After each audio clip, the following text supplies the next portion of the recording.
Tomorrow marks 70 years since one of Colorado's darkest days. On November 1st, 1955, a bomb brought down United Flight 629 minutes after it left Denver Stapleton Airport, killing all 44 people on board.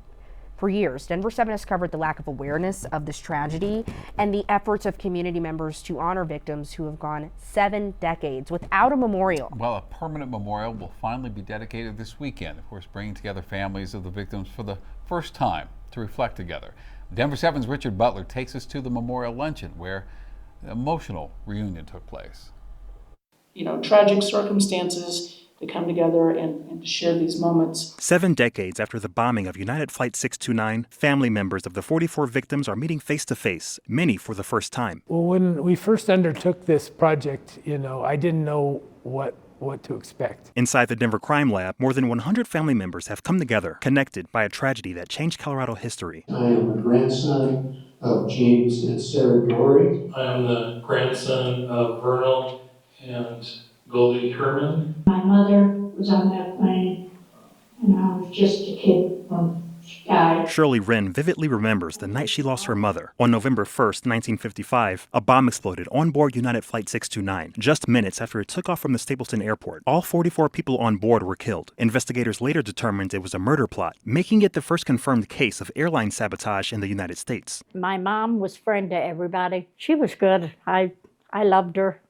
We all loved her, and she was good to us. 70 years later, these descendants are sharing stories, learning about one another, and remembering loved ones. Many are showing their respects to family members they never met. It's been 70 years that their families were so strong that they wanted to come here and recognize them. Also in attendance, the families of the 2 FBI agents who helped solve the case were also honored, recognized for their role in bringing justice after one of the state's darkest days. It's important for Coloradans to be aware of this because this had national and international implications. They flew from all across the states just to witness Saturday's memorial unveiling, permanently honoring the lives of their loved ones. 21 of the 44 victims have family here representing them. This is wonderful. I think this is the best thing that ever happened to me. After 70 years, these families are finding comfort in community, proving that even in tragedy, connection and remembrance can be healing. There's an old saying that you die twice. Once when you physically pass, and the second time is when they stop saying your name.